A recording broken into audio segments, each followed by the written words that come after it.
Pada zaman dahulu, di tanah Pasundan, berdiri sebuah kerajaan besar yang bernama Kerajaan Pajajaran. Kerajaan itu dipimpin oleh seorang raja bijaksana, Prabu Ciungwanara namanya. Sang Prabu mempunyai seorang permaisuri yang cantik jelita. Dari perkawinannya dengan sang permaisuri, Prabu Ciungwanara dikaruniai 7 orang anak, yaitu 1. Punggung Kencana alias Lingga Himwang, 2. Lingga Wesi, 3. Susuk Tunggal, 4. Anggalarang, 5. Prabu Siliwangi, 6. Munding Wangi, dan yang ketujuh, Munding Malati alias Ranggasena. Dari putra ketujuh, yaitu Munding Malati atau Ranggasena, sang Prabu dikaruniai 4 orang cucu, yaitu 1. Segarawangi, 2. Wadas Malang, 3. Gunung Sari, dan keempat, Sena Reja atau Hajar Sena. Selain itu, Prabu Ciungwanara juga mempunyai saudara laki-laki atau adik yang mengabdi di Keraton Surakarta, bernama Arya Bangga.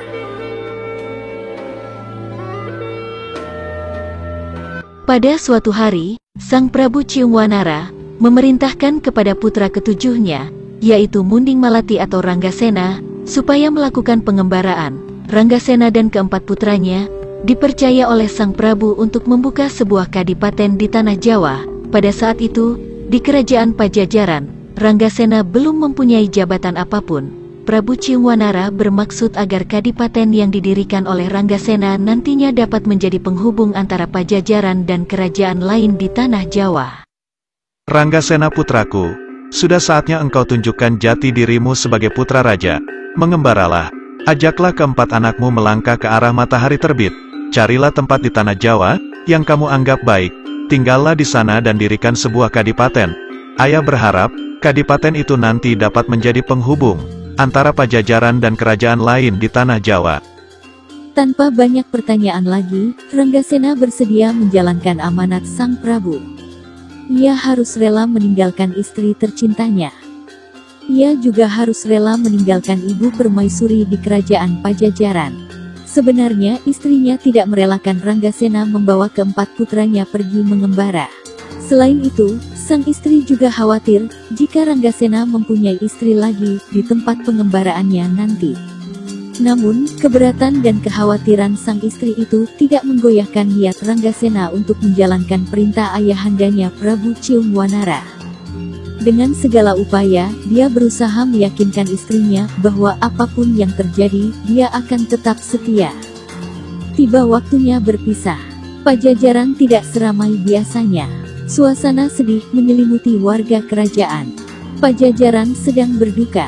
Pajajaran bagai tubuh yang terkoyak oleh sejuta luka yang menganga perih, pedih, dan menyakitkan. Saat itu, di Balairung Pajajaran, Ranggasena beserta keempat putranya sedang menghadap Prabu Ciungwanara.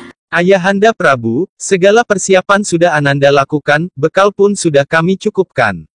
Izinkanlah Ananda beserta keempat cucu Ayahanda ini meninggalkan kerajaan Pajajaran untuk memulai pengembaraan kami. Ranggasena, kebulatan tekadmu menjalankan perintahku merupakan cermin jiwa kesatria pada dirimu. Aku tahu, semua ini memang berat. Tetapi langkah inilah yang akan menentukan masa depanmu. Oleh karena itu, jangan kamu ragu. Janganlah kota atau negara besar yang kau tuju. Pergilah, belahlah hutan lebat dan sepi. Jadikan tempat itu bersemi. Langkahkan kakimu ke arah terbit matahari. Ananda siap melaksanakan titah Ayahanda Prabu.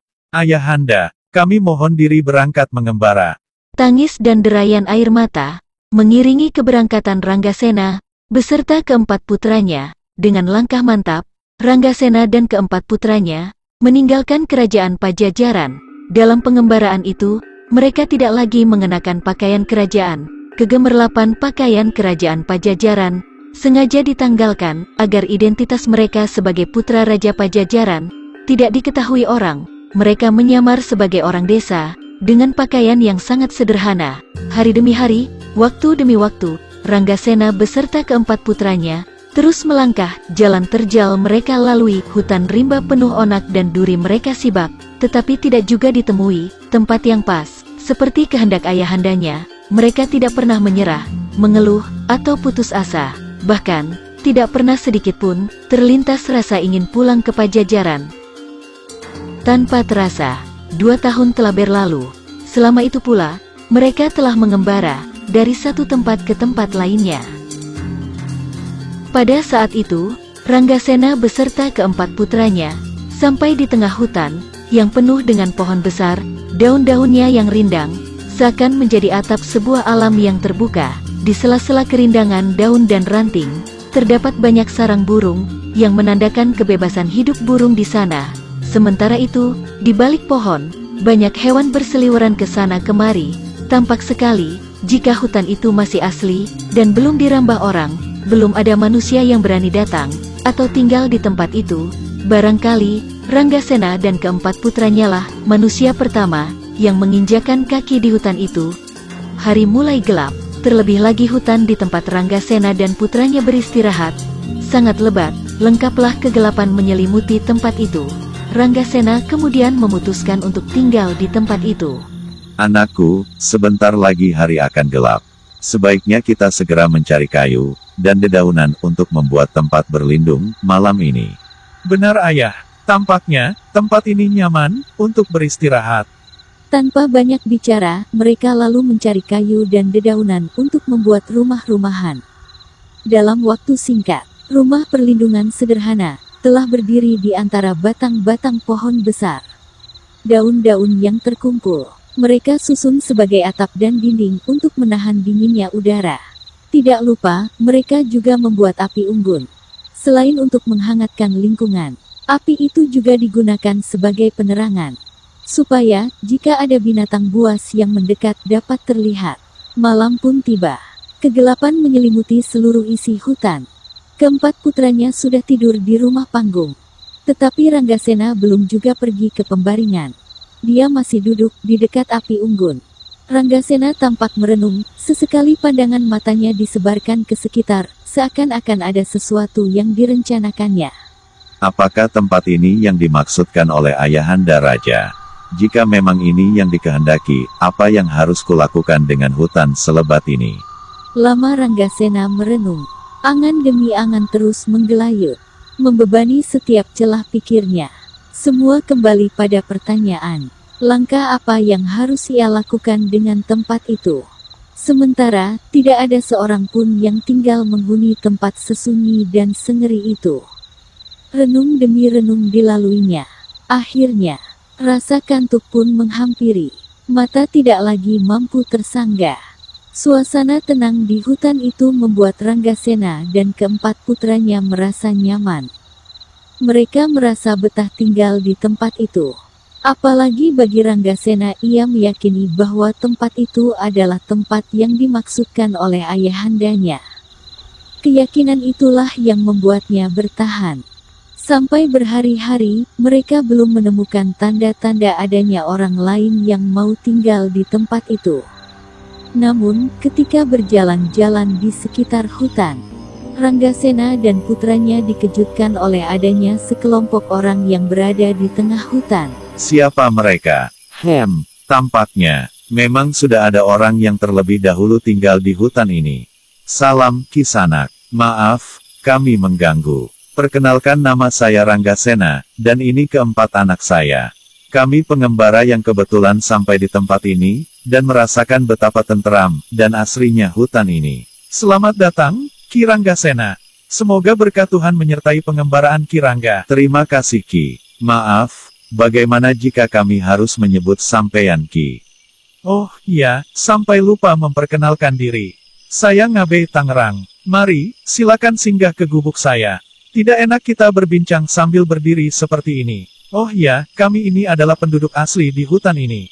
Kebetulan, saya yang paling tua dan dituakan oleh mereka. Mereka memanggil saya Kiai Ngabe Tangerang. Kami sudah cukup lama tinggal di hutan penyayangan ini. Hutan penyayangan? Ya iya, itu sekadar nama yang saya buat untuk menyebut tempat ini. Nama itu saya pilih karena hutan ini banyak pohon besar dan rindang. Banyak binatang yang tidak pernah saling bermusuhan, dan berbagai jenis burung yang hidup dan bersarang di sela ranting pepohonan. Hutan dan semua binatang itu hidup berdampingan tanpa ada permusuhan. seakan hidup saling menyayangi. Oleh karena itulah, hutan ini saya namai hutan penyayangan. Sebenarnya, Kiai Ngabei Tangerang adalah seorang yang sudah tersohor kemana-mana sebagai seorang ahli agama. Selain itu, dia juga dikenal sebagai seorang yang memiliki ilmu kesaktian. Di hutan itu, dia hidup bersama dengan 2 orang anaknya, yaitu Tejalamat dan Megalamat. Setelah mendengar penjelasan Kiai Ngabei Tangerang yang cukup rinci, Ranggasena mencoba menjelaskan kembali asal-muasal mengapa mereka sampai di hutan itu. Akan tetapi, ia tidak menceritakan bahwa dirinya adalah putra Prabu Ciungwanara, Raja Pajajaran. Hal itu ia lakukan agar Kiai Ngabei Tangerang tidak curiga pada mereka. Memang, sebagai orang tua dan berilmu, Kiai Ngabei Tangerang tidak menaruh curiga sedikitpun terhadap Ranggasena dan anak-anaknya. Namun, tetap saja ada orang yang tidak suka atas kedatangan Ranggasena. Hal itu sesuai juga dengan cerita Kiai Ngabei Tangerang, bahwa di Penyayangan masih ada perselisihan kecil karena perebutan lahan atau perbedaan pendapat. Ia sudah berusaha mencari cara agar mereka tidak saling bermusuhan, tetapi belum berhasil. Kondisi penduduk seperti itu menggerakkan hati Ranggasena untuk membantu Kiai Ngabei Tangerang. Dalam hati ia bertekad untuk dapat menyatukan mereka. Oleh karena itu, ia memantapkan diri untuk tinggal di hutan Penyayangan. Kiai, jika Kiai tidak keberatan, saya beserta anak-anak mohon diterima di tempat ini. Untuk membantu, dan berguru kepada Kiai. Kalau membantu dan tinggal bersama, dengan senang hati saya menerima. Tetapi untuk berguru, ilmu apa yang dapat saya berikan? Saya percaya, Kiai memiliki ilmu hidup, dan kehidupan yang tidak kami miliki. Waktu terus berlalu. Tanpa terasa, sudah bertahun-tahun Ranggasena dan anak-anaknya berguru pada Kiai Ngabei Tangerang. Selama itu pula, mereka menerima ilmu agama, ilmu kebatinan, dan ilmu-ilmu lainnya. Ranggasena pun juga sudah mengerti dan memahami keadaan hutan dan karakter penduduk Penyayangan. Ranggasena merasa sudah saatnya untuk mengemukakan niatnya mendirikan sebuah kadipaten di tempat itu kepada Kiai Ngabei Tangerang. Maaf, jika saya lancang Kiai. Penduduk Penyayangan makin lama makin banyak. Sekarang ini pun tampaknya sudah banyak. Jika desa Penyayangan ini dibiarkan terus begini, seakan-akan tidak pernah berkembang dan maju. Lalu, apa yang akan kamu lakukan? Jika Kiai setuju, saya mohon izin menggerakkan warga untuk mewujudkan kadipaten itu. Secara pribadi aku setuju. Namun, hal itu tidak berarti dapat langsung dikerjakan. Semua itu harus dirembuk bersama seluruh warga. Saat itu, tanpa mereka sadari ada sepasang mata dan telinga yang secara sembunyi-sembunyi mengintip dan mendengarkan pembicaraan itu. Mata dan telinga itu adalah milik seorang penduduk yang tidak suka terhadap Ranggasena. Secepat kilat dan tanpa bersuara, ia meninggalkan tempat itu dan mengabarkan kepada sekelompok orang yang tidak suka terhadap Ranggasena. Ia menceritakan rencana Ranggasena dengan berbagai bumbu cerita agar orang-orang tidak menyetujui. Orang-orang yang mendengarkan hasutan pengintai tadi lalu mencari cara dan siasat untuk menggagalkan rencana Ranggasena. Mereka berniat menghasut seluruh penduduk agar menolak usulan Ranggasena. Berbagai cara mereka lakukan dengan satu tujuan, menggagalkan rencana Ranggasena. Jika perlu, ketika Ranggasena menyampaikan usulan rencananya, rakyat sudah tahu, dan semua menolaknya. Saat yang dinanti-nantikan itu akhirnya tiba juga. Pada suatu hari, Kiai Ngabei Tangerang mengumpulkan penduduk Penyayangan. Mereka duduk berkumpul di pelataran depan rumah sang Kiai. Sementara itu, Kiai Ngabei Tangerang diapit oleh Tejalamat dan Megalamat, berdiri menghadapi mereka. Sedulur-sedulur, saya sengaja mengumpulkan kalian. Karena ada sesuatu yang penting, yang harus kita bicarakan. Penduduk yang hadir, semua diam. Mereka menunggu dengan rasa penasaran, sebenarnya apa yang akan disampaikan oleh sesepuh mereka itu. Mata mereka menatap tanpa berkedip, seakan takut kehilangan gerak sang kiai. Kiai Ngabei Tangerang, kemudian melanjutkan ucapannya. Beberapa waktu yang lalu, Ranggasena menghadap padaku, dan menyampaikan rencananya. Meskipun aku menyetujuinya, tapi aku belum dapat mengiyakan, sebelum berbicara dengan kalian. Rencananya apa Kiai? Biarlah Ranggasena sendiri, yang mengatakan. Supaya lebih jelas. Ranggasena, lalu mengemukakan apa yang menjadi maksud dan rencananya, yaitu mengembangkan Penyanyang menjadi sebuah kadipaten. Mendengar ucapan Ranggasena, semua penduduk mengangguk-angguk. Namun, tiba-tiba mereka berteriak-teriak tidak setuju. Mereka berdalih bahwa Ranggasena bukan penduduk asli. Mereka curiga, Ranggasena hanya akan merusak tatanan yang selama ini sudah berjalan dengan baik. Hari itu suasana semakin memanas. Meskipun Ranggasena menjelaskan bahwa tujuannya adalah memajukan Penyanyang, penduduk masih tetap pada pemikirannya. Semakin lama teriakan demi teriakan terlontar. Semakin ramai dan tidak ditemukan kata sepakat. Bahkan ada penduduk yang justru menantang Ranggasena untuk beradu kekuatan. Kiai Ngabei Tangerang mencoba mendinginkan suasana yang panas dan mulai tidak terkendali itu. Namun upayanya sia-sia. Penduduk belum mau menerima. Mereka lebih senang jika yang membangun kadipaten adalah Kiai Ngabei Tangerang sendiri. Ya, aku paham maksud kalian. Namun, perlu juga kalian pahami, aku sudah tidak muda lagi. Aku sudah terlalu tua untuk memimpin pembangunan sebuah kadipaten. Oleh karena itu, perlu dicari pemimpin yang muda pandai dan tegas seperti Ranggasena. Mendengar ucapan Kiai Ngabei Tangerang, semua penduduk terdiam 1000 bahasa. Mulut mereka membisu bagai terkunci. Mereka merasakan ucapan tulus itu keluar dari orang yang selama ini mereka hormati. Apalagi ketika sang kiai menegaskan bahwa dia juga akan turut mewujudkan kadipaten itu, penduduk semakin yakin bahwa ucapan itu benar. Mereka semakin terbuka pikirannya. Mereka juga menyadari bahwa sebenarnya Ranggasena tidak memiliki niat jahat, tetapi tulus untuk memajukan Penyanyang. Yang terpenting lagi, seperti kata sang kiai, bahwa mereka akan menjadi saksi berdirinya kadipaten di tempat itu. Akhirnya, satu demi satu mereka menyetujui rencana Ranggasena, dan bersedia membantu membangun kadipaten. Ranggasena merasa lega karena pada akhirnya rencananya dapat diterima oleh penduduk.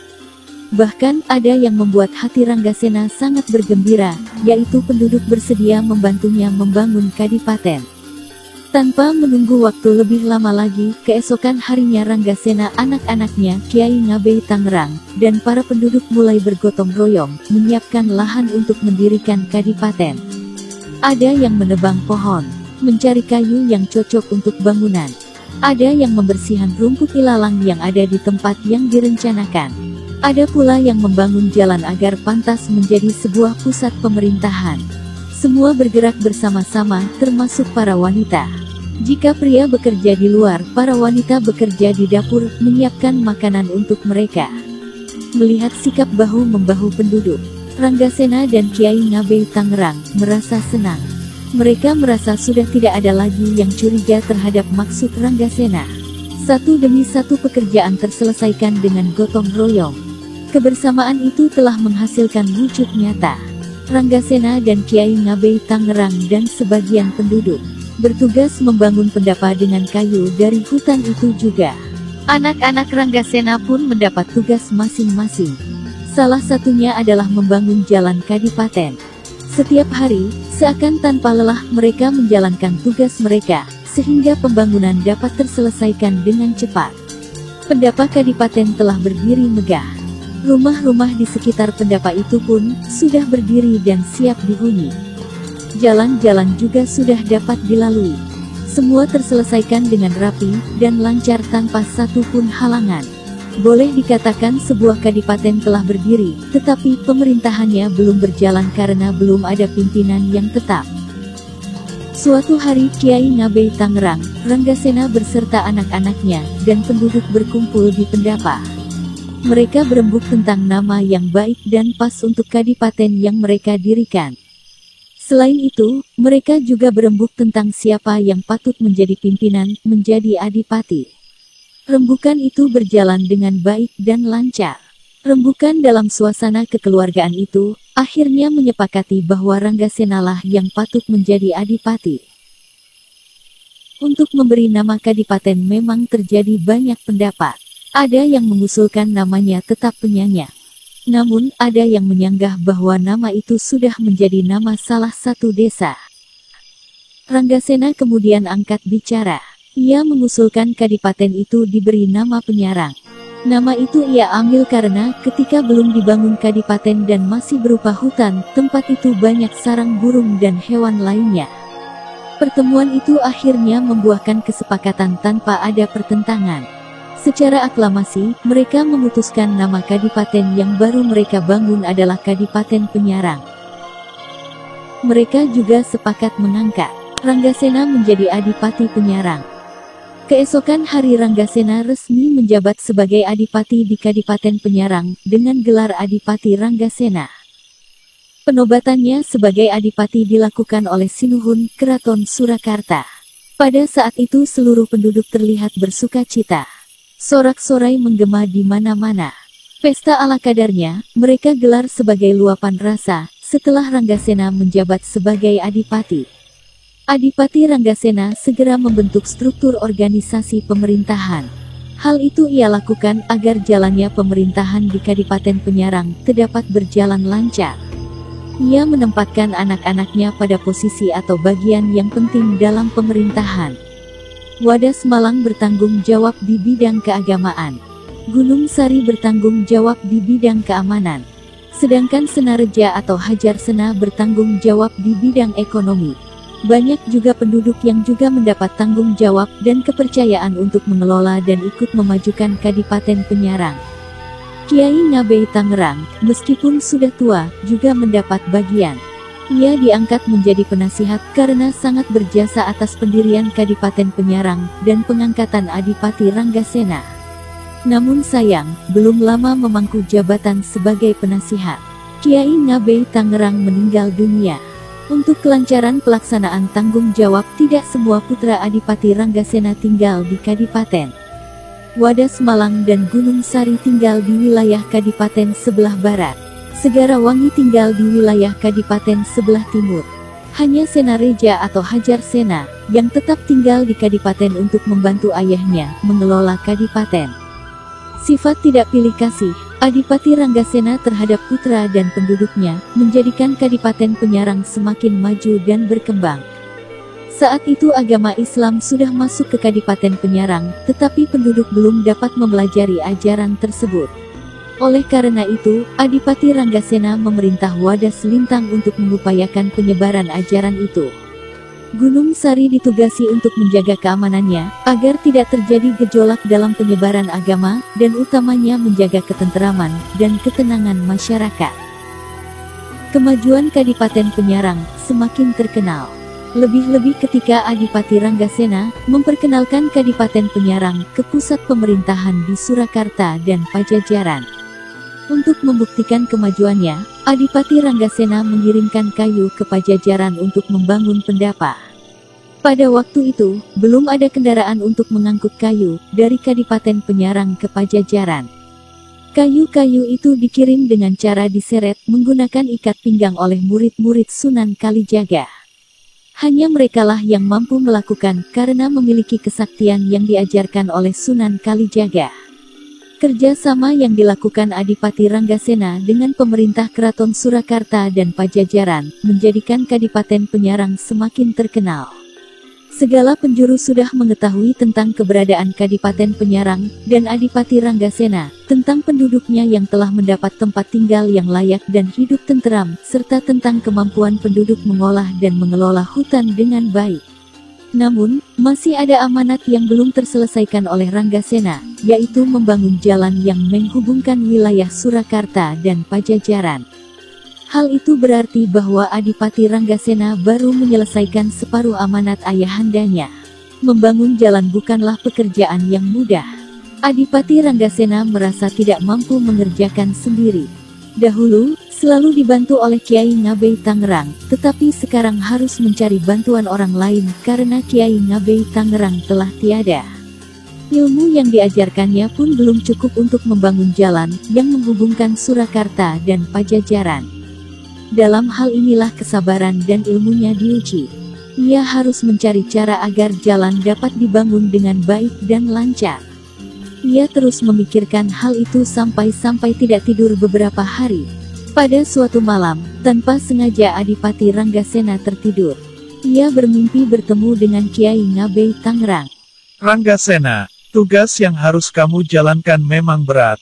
Tidak mudah membuat jalan. Namun, kamu tidak perlu putus asa.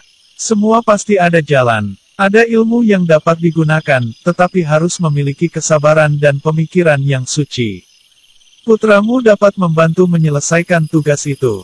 Adipati Ranggasena terkejut, lalu terbangun dari tidurnya. Ia berusaha mengingat-ingat pesan Kiai Ngabei Tangerang dalam mimpinya. Pesan Kiai akan saya lakukan. Mohon restu Kiai, gumamnya. Keesokan hari Adipati Ranggasena mulai menjalankan apa yang dipesankan Kiai Ngabei Tangerang dalam mimpinya. Ia mulai membangun jalan ke arah barat yang akan menghubungkan Kadipaten Penyarang dengan Pajajaran. Setiap hari ia menjalankan tugas itu dengan sabar. Ia tidak pernah marah kepada siapa saja yang membantunya. Yang lebih penting, meskipun putranya ikut membantu, ia tetap harus ikut serta melakukan dan memimpin pelaksanaan tugas tersebut. Bertahun-tahun Adipati Ranggasena, dibantu putra-putranya serta penduduk Kadipaten Penyarang, bekerja tidak kenal lelah. Sedikit demi sedikit pembangunan jalan diselesaikan dengan lancar. Keberhasilan itu membuat hati mereka lega. Pekerjaan yang mereka pikir mustahil dilakukan itu telah dirampungkannya. Meskipun belum terlihat benar-benar rapi, jalan yang menghubungkan Kadipaten Penyarang dan Pajajaran itu sudah dapat dilewati dengan nyaman. Setiap daerah yang dilalui jalan itu diberi nama dengan sebutan Ci oleh Adipati Ranggasena, seperti Cipari, Cikangleles, Cikalong, Cinangsi, Cibenda, dan Ciloning. Kata Ci memiliki makna sumber air. Penamaan dengan sebutan Ci tersebut dimaksudkan agar daerah yang diberi nama dengan kata itu tidak pernah kehabisan air. Pembangunan kadipaten dan jalan telah selesai dijalankan. Dengan demikian, amanat Prabu Ciungwanara telah dipenuhi oleh Adipati Ranggasena. Namun, Adipati Ranggasena tidak berkeinginan kembali ke Pajajaran. Ia memilih menetap dan menyatu dengan penduduk Kadipaten Penyarang. Hal itu sudah menjadi tekadnya ketika diangkat sebagai adipati. Diam-diam, ternyata sudah cukup lama. Ranggasena jatuh cinta kepada putri Kiai Ngabei Tangerang yang bernama Tejalamat. Oleh karena itu, setelah diangkat menjadi adipati, Ranggasena melamar Tejalamat agar bersedia menjadi pendamping hidupnya. Cinta tak bertepuk sebelah tangan. Tejalamat menerima lamaran itu dan bersedia menjadi istri Adipati Ranggasena. Kiai Ngabei Tangerang pun merestui niat suci Adipati Ranggasena mempersunting putrinya. Ia bertekad tidak akan meninggalkan dan akan tetap menjadi bagian Kadipaten Penyarang. Tekad itu dibuktikannya dengan tetap menjadi adipati sampai usianya senja. Kekuatan manusia ada batasnya. Karena usianya yang semakin tua, Adipati Ranggasena merasa tidak mampu lagi menjadi adipati. Oleh karena itu, ia menyerahkan tampuk pimpinan Kadipaten Penyarang kepada putra bungsunya, yaitu Senareja atau Hajar Sena. Ia menjadi adipati kedua di Kadipaten Penyarang dengan gelar Adipati Anom Ranggasena. Seperti halnya ayahnya, penobatan Adipati Anom Ranggasena pun dikukuhkan oleh Sinuhun Keraton Surakarta. Entah beberapa waktu lamanya, setelah menyerahkan tampuk kekuasaan kepada putranya, Adipati Ranggasena meninggal dunia. Namun, sebelum meninggal ia berpesan kepada istri, anak, dan semua penduduk Kadipaten Penyarang. Anak dan cucuku semua, jika waktuku tiba, aku harus meninggalkan kalian semua. Tapi, jika kalian minta apa saja kepadaku, aku sanggup. Setelah berpesan seperti itu, Adipati Ranggasena menghembuskan napasnya yang terakhir. Ia lalu dimakamkan di wilayah Kadipaten Penyarang yang disebut Cisagu. Kata Cisagu berasal dari pesan Adipati Ranggasena, yang sanggup memenuhi permintaan anak cucu dan penduduk semua. Kata sanggup dalam bahasa Jawa adalah saguh. Jadi, nama Cisagu berasal dari kata ci dan saguh. Selanjutnya, makam Adipati Ranggasena disebut Panembahan Cisagu. Sampai saat ini, makam tersebut menjadi tempat ziarah yang terkenal, dan banyak didatangi peziarah dari berbagai penjuru.